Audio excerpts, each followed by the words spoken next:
Welcome back to Redneck's Dirty Hands. I'm Pete, and today we're going to be inspecting a bit of an issue on Jim's The Shocker. You know, we had it out last time on the lake there. We got our personal best, 155.5 mile an hour, which is hauling the mail, no doubt. Not bad for a factory weight. You know, that thing weighs almost 630 pounds. But because it weighs so much and we're pushing its limits, we're having some belt issues. The last pass there, Jim totally grenaded the belt on there, and I think we got a bit of an issue going on with the nub shaft. These things here, where the clutch goes on, isn't actually the end of the crankshaft. There's a little nub shaft that bolts on there that couples to the crankshaft, and I think it's been pushed in. So let's go in for a deeper look here.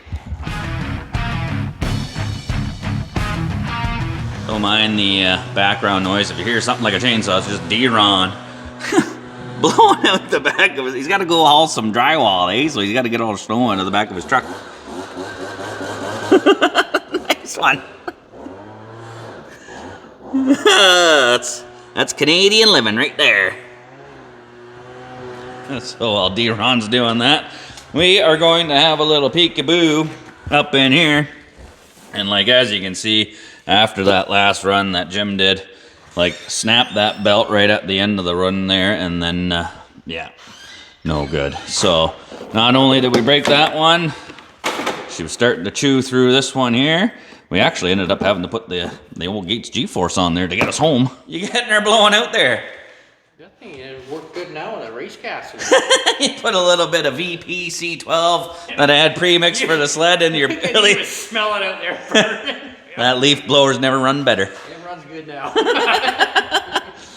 We gotta get this running just as good too. So I've already pulled the bolt out and just popped it off with the clutch puller so we can pull this. This is my primary, the forearm on there. And then right in behind, instantly you can see, oh, maybe get you to hold that light there for me, D-Ron.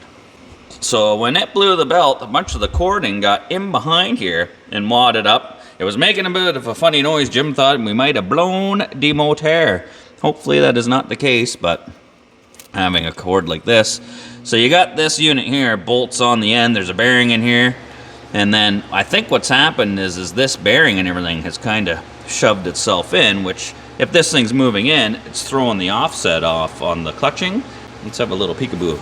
Okay, so I got my feeler gauges here. Now the tip, the fine end is 28 thou, and then the thick part is 30 thou. So in between the lip here, I don't know if we can get a good shot in here, D-Ron. Get the light in there maybe. Yeah, see, so I can slip that 28 thou into the end between the bearing and the lip here. So that is definitely pushed back in, and that's the no bueno. So we're gonna have to pull that nub shaft out, inspect that bearing, and then see, maybe it just needs to be pressed back in, or, you know, maybe we'll swap the bearing out while we got it apart. These lights are super handy. They got the magnet on there, and you can flex them around, so I can put that on there. How's that work, D-Ron? Not bad, maybe just on it. So, to get this nub shaft out, to inspect it, we got these 4 10mm bolts here. Jeez, that wasn't even tight.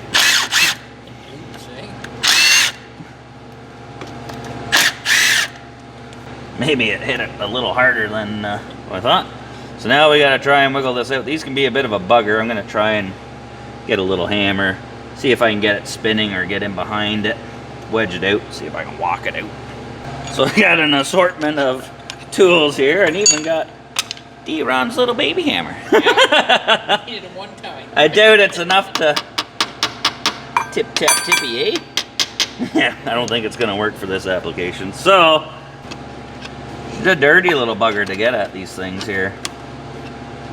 I remember wrestling with it with JP's Sidewinder, and it was not fun. It's not really going, D-Ron. Maybe take the secondary off and do it that way? I might have. Oh, I think it's. I can feel it. When I hit it, it's kind of turning. We might have to pull the secondary off, Jim. Secondary is nice and easy to take off. It's only got 17mm bolt holding on.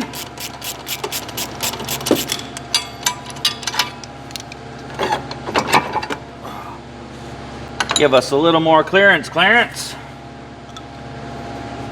Maybe I can get up in here and pry in between it, maybe?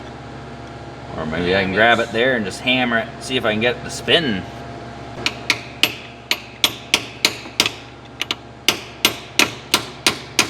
Look at that, see it moving? It's moving, it's moving.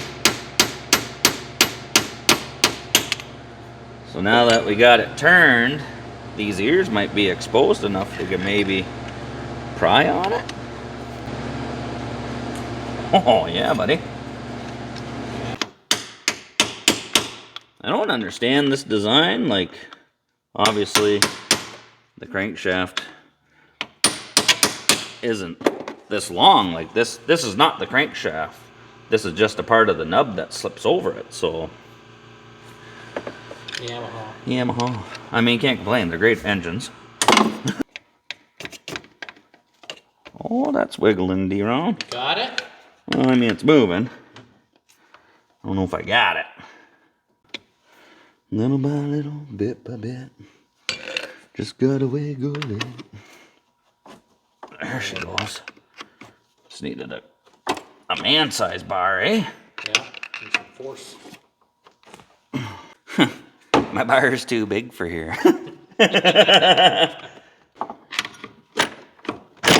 There we go. That did her.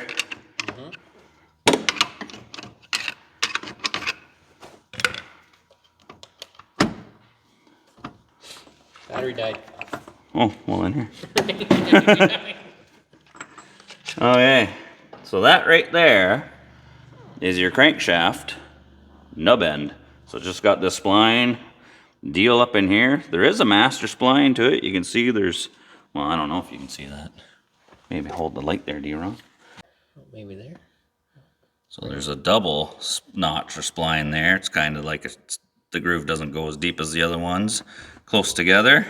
So what I'm thinking has happened here, yeah, so that's the 28 thou, 30 thou. Fits right in there like a hot dog down the hallway.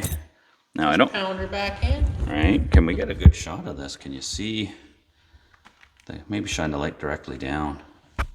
Yeah. You see the dark edge on there? You can see the bearing is not pushed all the way out. See it? Right? See that gap? Yeah. Not supposed to be a gap. Give her a little tap back together. I mean, the bearing feels perfect. Nice and smooth. No play, no slop or anything like that. So I think we just gotta Tap it. Well, I do have a shop press.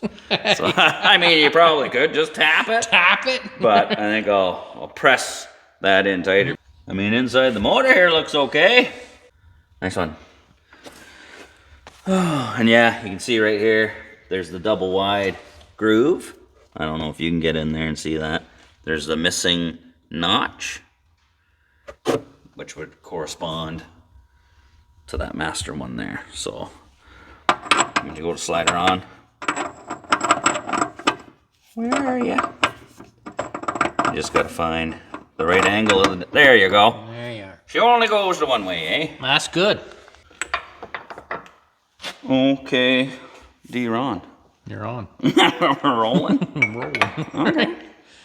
So, I just got it kind of blocked up on there.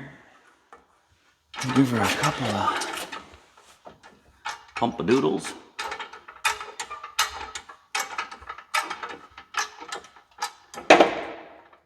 That moved a fair bit. It did go. Oh, it moved a little Oh, more. yeah. I think that might be it right there, Jim. You think it'll not come back out, or? Well, like, I don't know if it's just the shock or vibration when it blows a belt or something, puts pressure on this and throws it in. I don't know. It definitely moved. Mm-hmm. So she's pressed. 28 thou in there now, or she's nice and tight? Well, just like how we like it there, D-Ron. Yes. She's nice and tight. Or at least it should be. Let's see. What do we got here? Here's a 5 thou. Does not go in. That's good. That's right. So I think we are definitely on the right track there. I think we got her tight. Tight and right. So, let's put her back in. Our spline area there. So we get close to where we need to be, right like so. Now, we just gotta tip-tap tippy. Make sure I got these freaking bolts lined up. That might help, eh? Yes.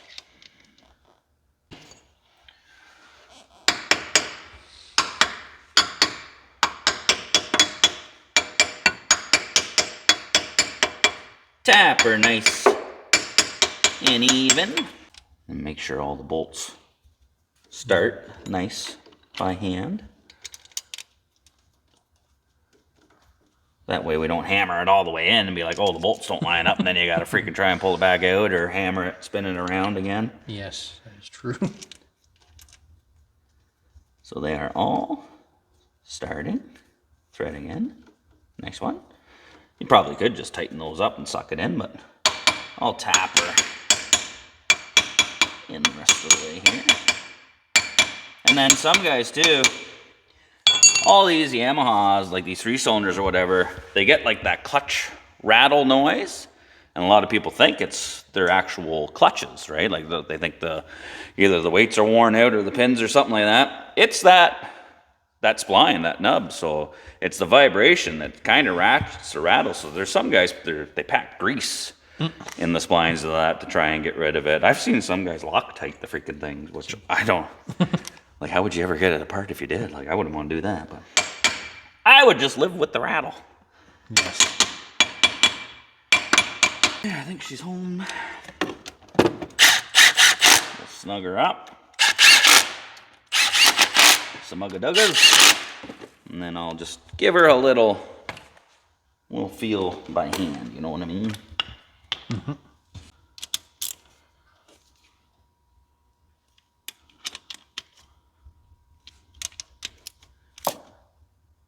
Oh yeah, that torque feels just mint. Good 15 pounds? Oh yeah, listen to my elbow, listen. Yeah, that's right. Yeah, that one? Here, let me hear it again. There you go. Oh, one more. Oh, that was a double. I think we're golden. I think so. Looks like it's seated all the way. Okay, hopefully. She is no longer a belt blower. Well, you never know. Right? We need to stop that from happening. Yeah. But if yous are having issues out there and you're blowing lots of belts and you don't know why, take your clutch off and check this bearing, because if that's moved in, that means your whole clutch has moved in that little bit, which is throwing off your offset, so, you know, your alignment. So, I mean, when you're giving her the beans, you know, your belt's not running straight, so that could be what your problem is. We should probably check JP's, because that thing goes through belts like a son of a bitch. Yeah, that's a good choice, yeah. Maybe. So, I mean, today was short and sweet, kind of a quick little tip. You know, if you got one of these Sidewinders or Thundercats with the 998 in there, it's got that crank nub end, and you are popping belts or wearing belts. I don't know if that caused this or if this caused that, but this is no good. So if you are having this kind of issue, pull your clutch off and check that nub shaft in the bearing, see if it's pushed in. It's really not too bad to take out. I mean, there can be a bit of a bugger because it's pressed in there. You got to wiggle it a little bit, but you can get it turning, get it popped out of there, put it in your shop press or put it in your big ass vise, or like Darren says, just hit it with a hammer. You know? As long as the bearing's still good, and that bearing felt super smooth. Like there's nothing wrong with that bearing. So I'm feeling confident we can reuse that. But yeah, check that out, because like I said, it's gonna throw your offset and alignment of your belt off, and you're doing a full pull or squeeze, you know. These things dangle and they go fast. We buy these turbo sleds because they're fast and we want to drive them fast. But if you do drive them fast and your belt's not lined up, you're gonna get stranded with a broken belt. So, as always, thanks for tuning in and watching. Hope you enjoyed that little tip. Take it easy and cheers.